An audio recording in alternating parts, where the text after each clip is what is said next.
meu nome é Nice e sejam bem-vindos a mais um áudio aqui para o canal. E hoje nós teremos o capítulo 10 do livro O Castelo dos Sonhos. Então, antes de eu começar, eu peço que você já deixe seu apoio ao canal. Isso é muito importante para mim, certo? Dados os recados, vamos para o capítulo 10. Padre José vendeu todas as joias, algumas na cidade mesmo, outras onde o bispo morava. Silas alegrou-se. O dinheiro era mais que o previsto. Começaram o conserto das casas. Silas, disse João, quando eu era moço, aprendi a usar armas. Ontem fui verificar a arma de seu pai. Ela está estragada e não tem munição. Será que não é melhor nos prevenirmos? Fomos roubados e um de nossos meninos atingidos. Não gosto de armas, respondeu Silas. Mas o senhor tem razão. Meus tios, sabendo que estamos armados, com certeza não vão querer mandar seus matadores aqui. Vou pedir ao Juvencio para ir à cidade e pedir ao senhor Manolo, o dono do armazém, para nos trazer armas e munições. O senhor as escolherá e pediremos ao senhor Manolo que ensine Juvencio, Salvador e Lúcio a atirar. Vamos deixar 2 armas em casa, em lugar trancado, para nenhuma criança pegar. Juvencio e Salvador deverão vigiar a fazenda armados. No outro dia, o senhor Manolo veio, ensinou-os a atirar. Até Silas aprendeu. João comprou armas e munições. Silas recomendou para terem muito cuidado com elas, que as armas seriam somente usadas para defesa ou para intimidar pessoas mal intencionadas. Que triste ter de me defender dos meus únicos parentes consanguíneos, pensou Silas. Estava a região passando por uma estiagem, e na época das chuvas, estas não vieram, e ocorreu uma seca como ninguém via antes. Todas as casas estavam consertadas, e Silas ficou com uma boa reserva de dinheiro. Perceberam então que ele tinha razão quando anos antes tomara a iniciativa de fazer aqueles buracos e arborizar a nascente e o caminho por onde ela escoava. Começou a faltar água e todos começaram a racioná-la, e com a seca veio a fome. Silas também pediu que gastassem menos água e fez um esquema para isso. Toda a água era reaproveitada. As crianças participavam e ajudavam na sua distribuição. 2 dos buracos secaram e ficaram profundos, e para os animais não caírem, foram cercados. Silas, diante de tantos transtornos, teve de usar o dinheiro guardado. Muitas outras crianças foram deixadas na fazenda, com a promessa dos pais de que, assim que pudessem, voltariam para buscá-los. Os pais trazem para que não morram de fome, comentou João. Foi difícil acomodar mais 30 crianças. A nascente diminuiu muito pouco, mas o açude, sem as chuvas, abaixou bastante. A água da nascente ia para o açude e o excedente corria para o rio, mas antes passavam pelas terras de 3 fazendeiros. Esses vieram pedir a João para não retê-las toda, porque senão seus animais morreriam de sede.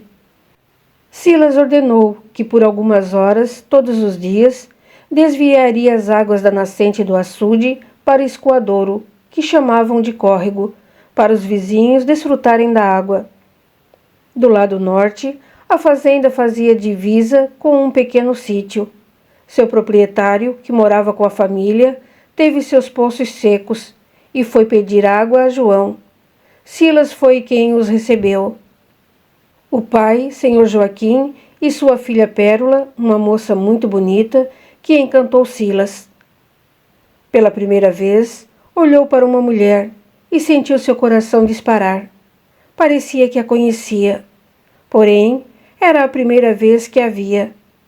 Ele convidou as visitas a entrar. O senhor Joaquim queixou-se da situação e pediu água.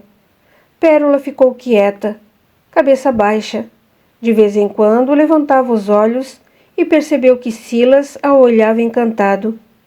Sorriu algumas vezes. Silas deu ao senhor Joaquim ração para seus animais. Aceite, vizinho. Quando puder, o senhor me paga.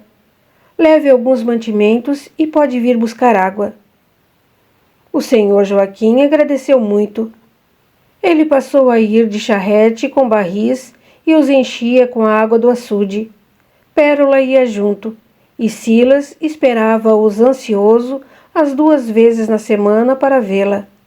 Ia para o açude e ficava conversando com Pérola, enquanto o senhor Joaquim enchia os barris. Pérola era gentil com ele, mas mudava de assunto quando Silas abordava o tema namoro. Ele estava gostando dela. Silas emprestou dinheiro aos vizinhos, deu água, alimentos, e a chuva caiu para o alívio de todos os moradores da região. Todos agradeceram a João e a Silas, mas ainda precisaram de ajuda deles. Silas gastou todo o dinheiro guardado, mas agradeceu por ter tido as joias que se converteram em alimentos. A rotina dos moradores da região começou a se normalizar. Voltaram a plantar.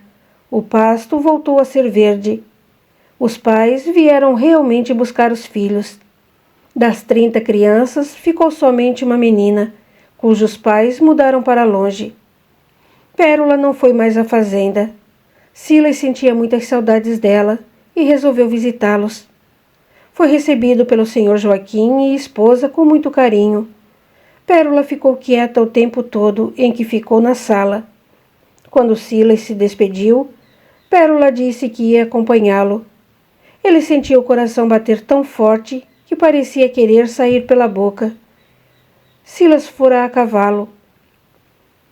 Vamos andando até a porteira.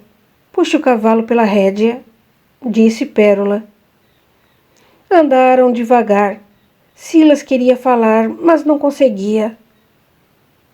Senhor Silas, falou Pérola. Sou profundamente grata ao Senhor por ter nos ajudado neste período tão difícil pelo qual passamos. Quero lhe dizer que eu estou quase noiva. Vou casar logo. Não falei antes porque papai percebeu seu interesse por mim. Achou que se soubesse não iria nos ajudar. Tive de obedecer-lhe contra minha vontade. Não quis lhe dar esperança. Amo meu namorado e sou amada. Espero que compreenda. Por favor, não me queira mal. Silas não respondeu. Tivera muitas esperanças de ser aceito e amado por ela.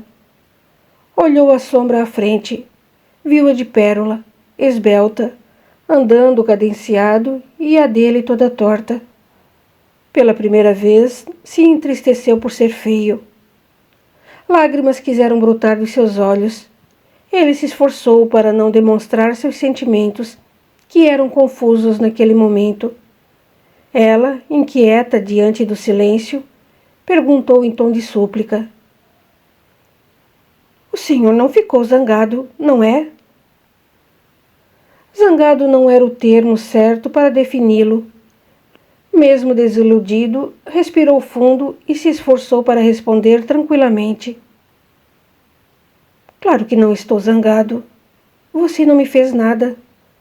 Desejo que seja feliz ao lado de seu noivo. Agora vou embora. Pode deixar que abro e fecho a porteira. Até logo. Subiu no cavalo e partiu sem olhar para trás. Abriu a porteira e, ao fechar, olhou para ela. Pérola andava apressada rumo à casa. Silas fez o animal cavalgar rápido e, ao se distanciar, chorou. Que tolice a minha achar que Pérola, tão graciosa, pudesse se interessar por mim, uma pessoa com deficiência física e feio. Não fique com dó de você, gritou Gabriel. Silas não o escutou, mas sentiu a energia do amigo e pensou. Não vou ficar me lamentando. Sou feio, aleijado, estou tendo muitas dores, mas ando, falo, enxergo. Ouço, sou inteligente e tenho muitos amigos. Pérola é uma boa pessoa, obedeceu ao pai, por isso ia à fazenda. O senhor Joaquim achou, por sua ignorância, que se a filha não fosse, eu não lhe cederia água. Se ela já gostava de outro, não poderia gostar de mim. Não quero sentir raiva nem ciúme. Antes sofrer por amor que nunca amar. Isso dizem os poetas. Mas antes tinha sossego, e foi o amor que o tirou de mim. Quero voltar a ter paz. Esse amor que sinto por Pérola deve ficar lá no fundo do meu coração. Depois de chorar bastante, voltou para casa. Entrou na saleta de sua mãe. Sentou-se na poltrona gasta e velha. Se meus pais não tivessem falecido, como teria sido minha vida? Meus irmãos teriam casado. Talvez eu também com alguma moça escolhida por papai. Não casaria com alguém sabendo que lhe causaria nojo. Estaria solteiro. Fazendo o quê? Talvez cuidando da fazenda. Mas eles morreram. Eu fiquei sozinho e tive de decidir o que fazer e não me arrependo do que fiz. Paidinho, posso entrar e lhe dar um beijo? Pediu Celina, uma garotinha de 9 anos. Claro que pode, respondeu ele. A menina lhe deu 2 sonoros beijos e passou as mãozinhas em seu rosto. Como você me vê, Celina? Perguntou Silas. Ela ficou parada olhando-o. Silas achou que a garota não iria responder por não ter entendido a pergunta. Mas Celina respondeu, deixando-o admirado.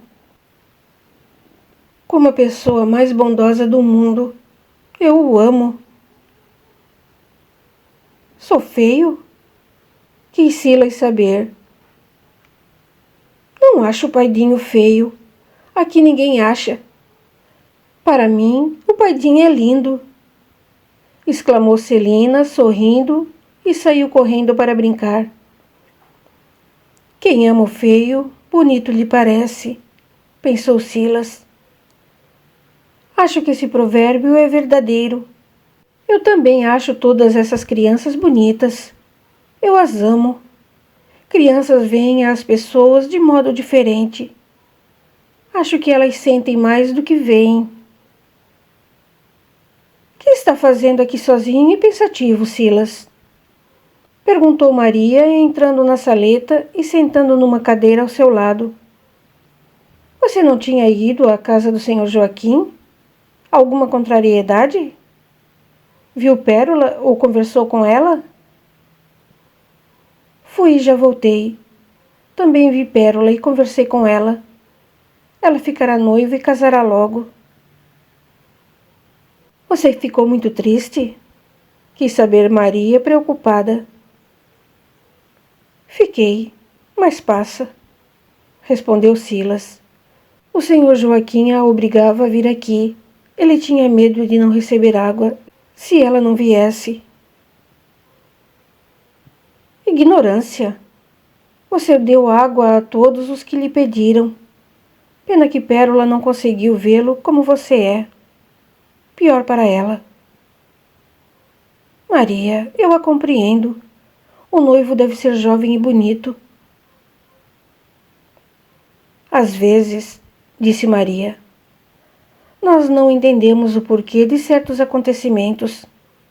Com o passar dos anos é que compreendemos que aquele ato desagradável foi o melhor para nós.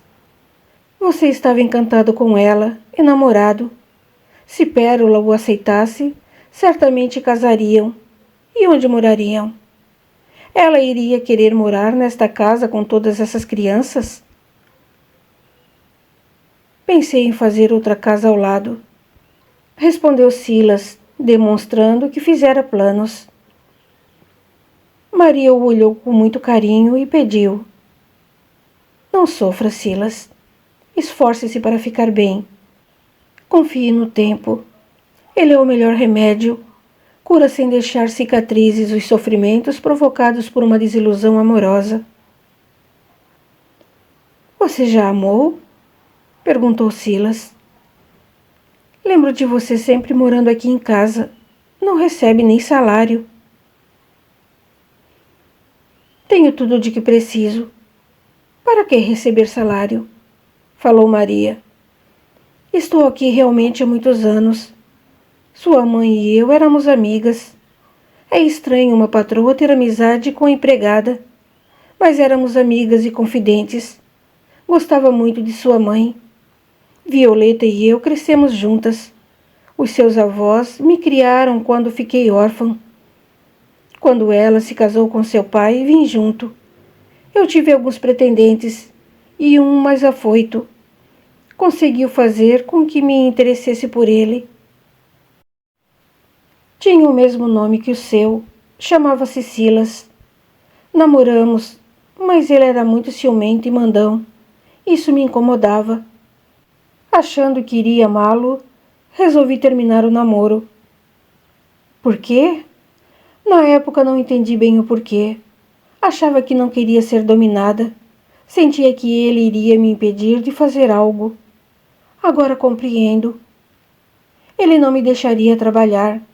Eu não teria ficado aqui, não teria ajudado você e não seria a madrinha dessas crianças. Sinto, Silas, sem entender como ou porquê. Era isso que eu tinha de fazer. Cuidar nessa vida desses órfãos.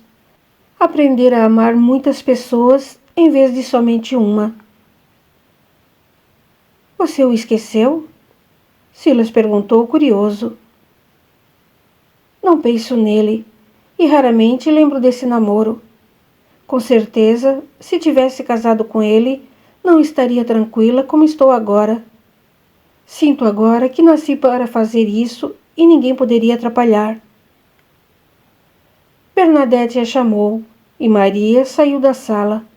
Silas sentiu-se bem melhor com o carinho de Celina e a conversa de Maria. Concluiu. Pérola deve ficar com uma lembrança agradável. Não vou mais vê-la, nem quero saber nada mais de sua vida. A minha, Deus a traçou. Sou o paidinho querido de minhas crianças. Levantou-se e foi fazer a contabilidade. Martinho, um garotinho de 10 anos, veio chorando. Sentou-se ao lado dele e falou. Paidinho, vi de novo aquele morto, a assombração, a alma penada. Silas passou a mão com carinho em sua cabeça e disse. Não fale assim, tantos adjetivos. É adjetivo que vejo? Indagou Martinho. Não, meu bem, respondeu Silas. Você somente vê almas, não tenha medo. Finja que não as vê. Eles não acreditam em mim e me chamam de mentiroso. Você não mente, eu acredito em você. Me conta o que viu desta vez. Pediu Silas. Vi 2 pessoas, falou o menino. Um homem e uma mulher que sorriam para mim. E a mulher disse, diga ao paidinho que nós o amamos e que ele é a alma mais linda que já vimos, que agradecemos por ele cuidar dos nossos tesouros. Será, paidinho, que aqui existe tesouro? Acho, Martinho, que o tesouro a que se referiram são seus filhos. Algumas das crianças que aqui estão devem ser filhos deles. Martinho, não diga a ninguém que vê essas almas. Já lhe pedi, fale somente para mim. Não quero que o padre José ou as pessoas da cidade saibam. Você me promete? Por que não posso falar? Perguntou o garoto. Somos todos diferentes, respondeu Silas. Algumas são mais. Eu sou diferente físico. Tenho dificuldades. Outro é mais doente, como Lúcio. Anselmo não anda mais e você vê almas. Não sei explicar por que isso acontece. Como também não sei falar porque eu sou assim. Muitas pessoas não entendem a minha deficiência e me acham feio. Outras têm medo de contrair a doença de Lúcio.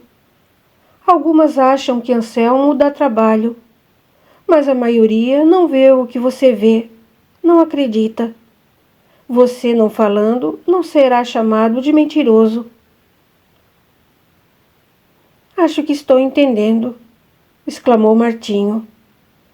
Muitas pessoas acham o Paidinho feio, mas eu não acho. Não tenho medo de Lúcio nem de Anselmo. Eu sou diferente como Paidinho. Não vou falar a mais ninguém o que vejo. Direi somente ao Senhor. Isso, meu bem, fale somente para mim. Agora prometa. Prometo, exclamou Martinho sério. O menino saiu correndo e Silas ficou pensando.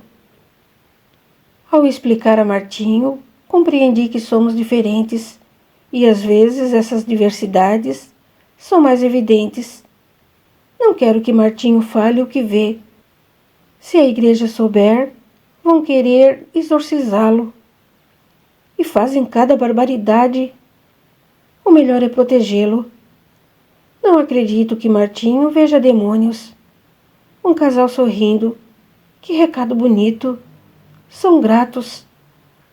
Eles me veem bonito. Com certeza me amam. Se Pérola me amasse, me acharia bonito. Não quero pensar mais nela. Vou trabalhar. 2 meses depois, ficou sabendo que Pérola casara e fora morar numa cidade distante dali. Ele ainda pensava muito nela e esforçou-se para não ficar triste. Orou para ela ser feliz. E tudo voltou à normalidade na fazenda.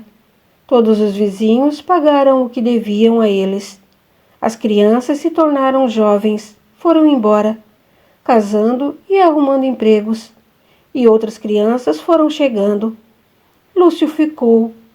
Por ser doente, ele não arrumava emprego e tornou-se professor da meninada. Anselmo ficou também. Não andava, mas era alegre. Brincava com as crianças e cavalgava. Era amarrado na cela e passou a administrar a fazenda. Observador, verificava todo o trabalho. Gentil e educado, todos gostavam dele e acatavam suas ordens. Silas, senhor João, aconteceu uma desgraça. Todos correram para a sala. As crianças olharam para Juvencio assustadas. Ao ver a meninada aflita, ele ficou quieto sem saber o que fazer. João ordenou. Fale a elas somente o que irão saber. Depois venha ao escritório. Juvencio respirou fundo, acalmou-se e falou devagar.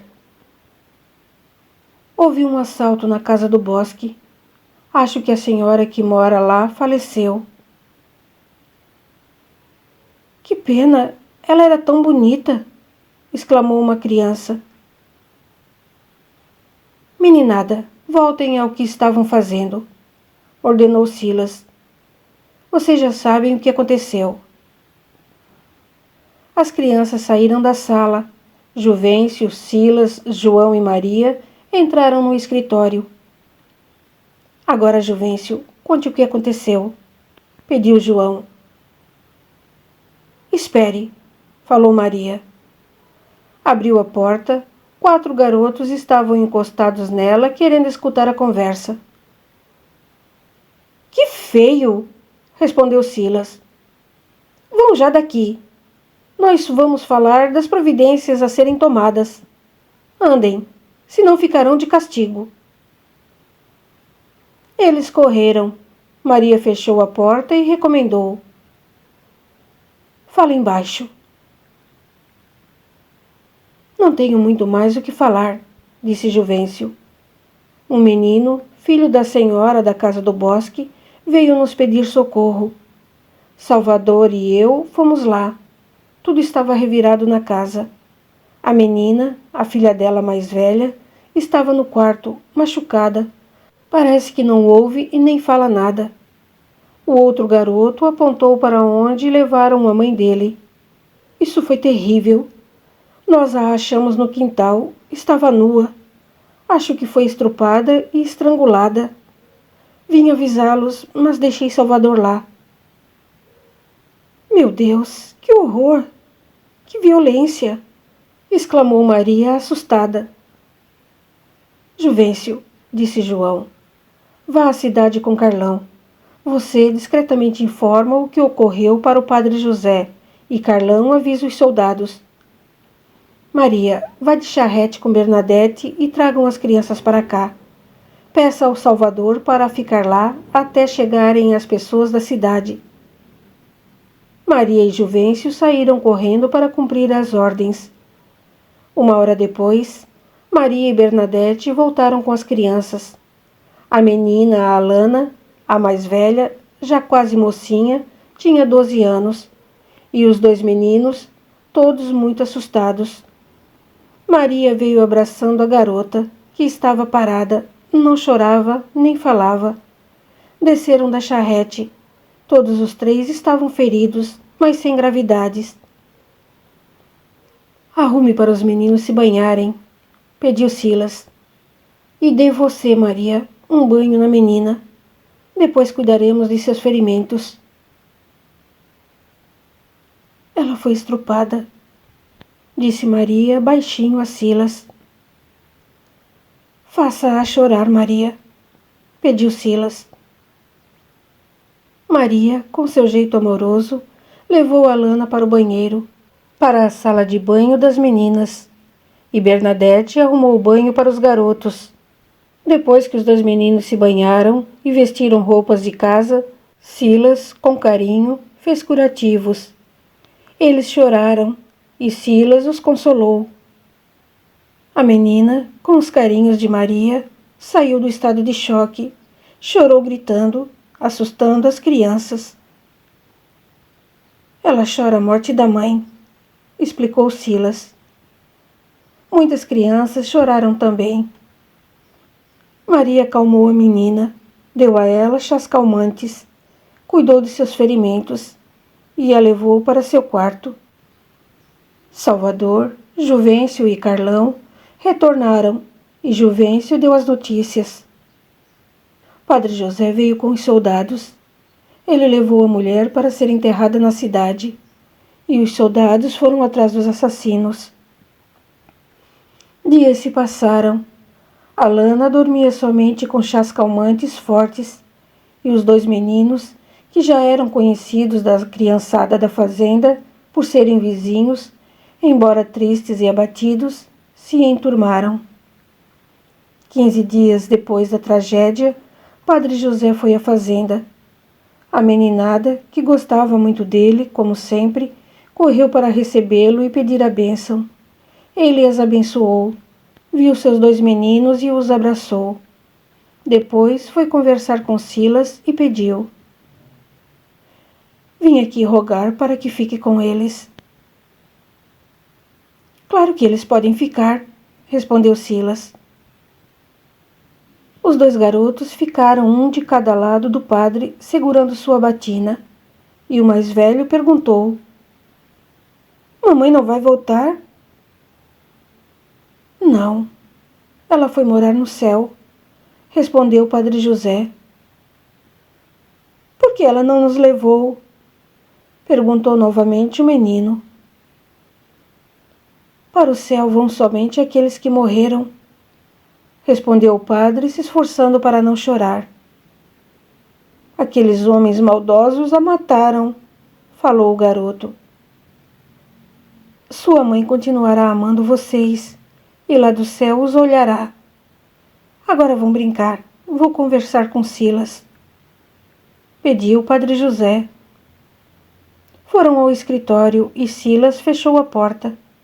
Esperou que padre José falasse. Após alguns instantes de silêncio, o sacerdote disse baixinho: Silas, mataram a mulher que eu amava. Deveria ter escutado seu conselho, saído da igreja e ido para longe com ela e as crianças. Mas não tive coragem e vejo o que aconteceu pela minha covardia. Suspirou triste e perguntou: Não vi a Lana. Como ela está? Ela está muito quieta e chora muito. Temos nos desdobrado com carinho. Mas a Lana aceita somente os afagos de Maria. Está até dormindo no quarto com ela, junto de 2 nenês. Sua filha foi estrupada pelos assassinos. Padre José chorou. Depois, acalmando-se, perguntou: Você cuida deles por mim? Aqui eles estarão protegidos e serão bem cuidados, respondeu Silas. Não duvido disso, falou o Padre José. Tenho acompanhado o seu trabalho e sei que aqui todos são bem tratados. Essas 3 crianças não têm registro de filiação paterna. Em suas certidões consta pai desconhecido. Amo-os muito, e a menina é como se fosse minha filha. Os 3 não sabem quem é o pai deles.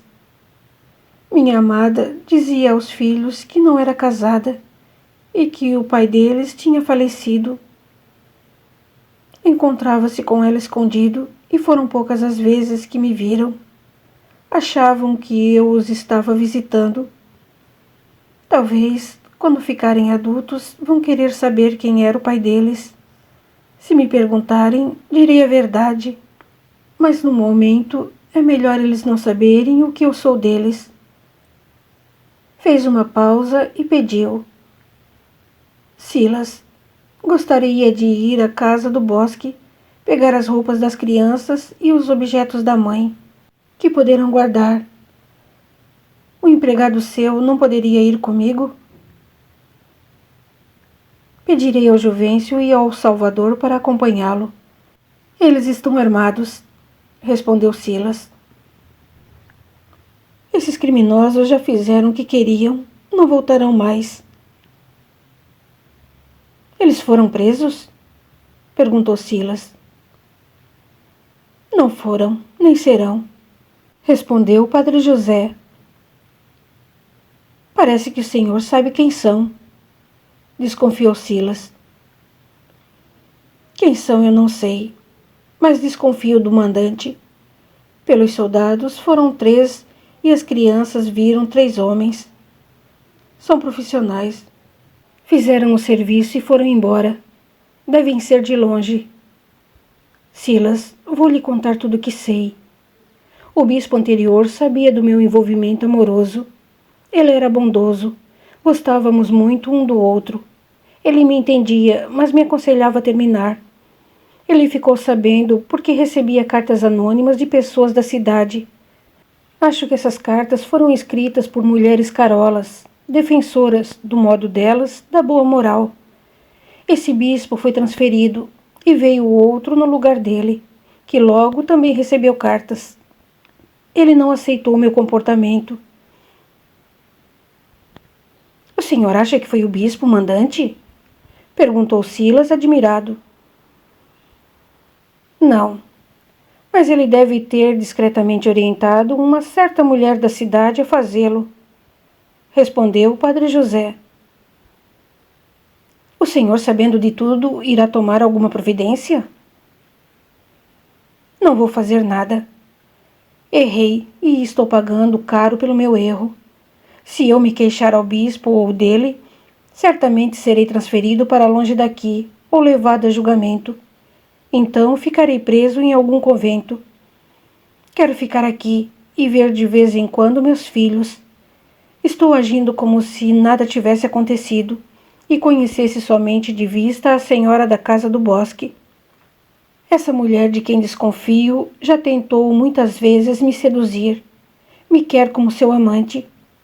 Cheguei a ser ríspido com ela, tratava-a com indiferença.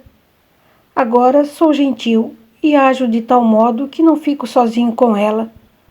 Não quero me envolver com mais ninguém. Serei daqui para frente um padre que respeitará os dogmas da igreja, um sacerdote correto, o que desde que vestia a batina deveria ter sido. Padre José despediu-se de todos da casa e foi com os empregados à casa do Bosque, Juvencio, ao retornar, disse a Silas: Fiquei com muita pena do padre. Ao chegarmos lá, ele se esforçou para não chorar. Pegou roupas, brinquedos e alguns objetos, colocou-os nestes sacos e nos pediu para trazê-los. Ao se despedir de nós, ele disse: Vamos deixar a porta da frente aberta, encostada. Esta casa poderá servir de abrigo a algum viajante. Ele voltou à cidade. Padre José passou a ir menos à fazenda. Quando ia, era recebido com festa, tratava todas as crianças igualmente, e elas gostavam muito dele. O sacerdote cumpriu o que prometeu. Não ficaram mais sabendo que ele se envolvera com alguém. Os 2 meninos, filhos dele, estavam felizes. Ali todos eram órfãos, mas não sentiam ser, pois recebiam muito amor. Alana era trabalhadora e gostava de cozinhar. Tinha medo de homens. Não se aproximava nem de Silas. Ficava muito com Maria. Era quieta, triste, mas tranquila e carinhosa com as crianças pequenas. 3 anos se passaram. Continua no capítulo 11. Até lá!